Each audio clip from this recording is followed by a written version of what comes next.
Philippe. Bonjour Dimitri, bonjour à tous. Signature Europe 1 du lundi. Philippe, c'est un cri d'alarme que vous lancez ce matin. Oui, près de 2 millions de musulmans réfugiés sans statut légal, sans recours.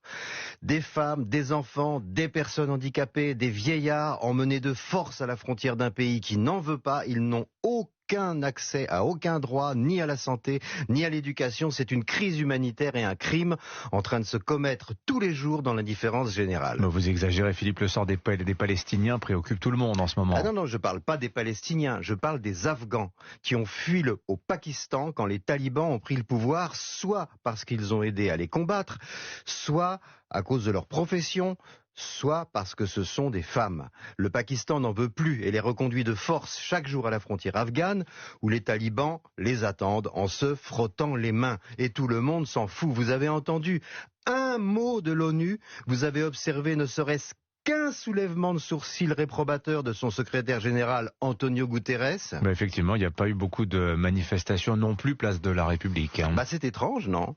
Et d'où vient l'indifférence internationale qui recouvre de silence la tragédie de ces musulmans-là? Ils ne se battent pas contre des juifs.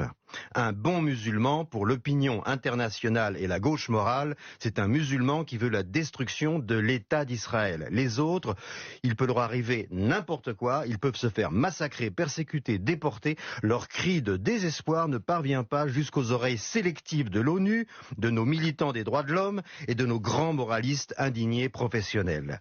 Bien qu'ayant vécu le 7 octobre une tragédie qui a fait ressurgir l'extermination des Juifs par les nazis, seul Israël est la cible des bonnes consciences et des humoristes antisémites. Vous vous en désespérez, Philippe?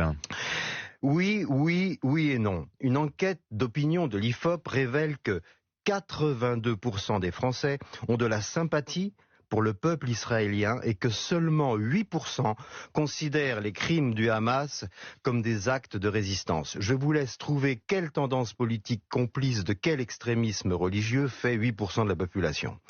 Le problème, c'est que l'ONU et la plupart de nos médias se conduisent comme s'il fallait convaincre 82% des Français de venir grossir les 8% qui soutiennent que les héritiers du nazisme sont des résistants. C'est-à-dire que les événements de Gaza agissent, Philippe, comme un révélateur de notre système d'information et de certains de nos intellectuels?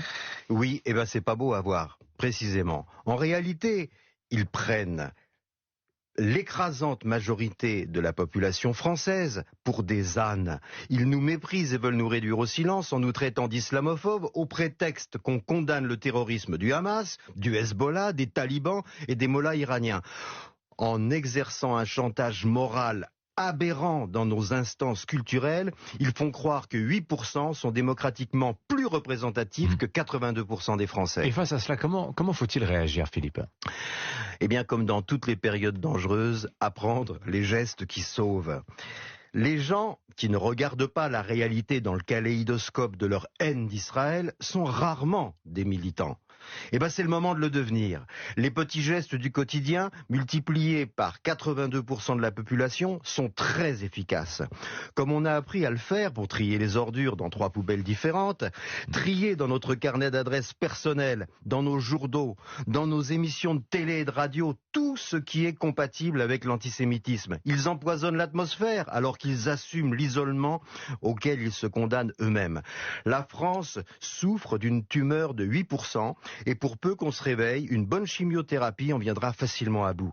Pour paraphraser Winston Churchill, nous sommes 82% et c'est à chacun d'entre nous de ne pas laisser notre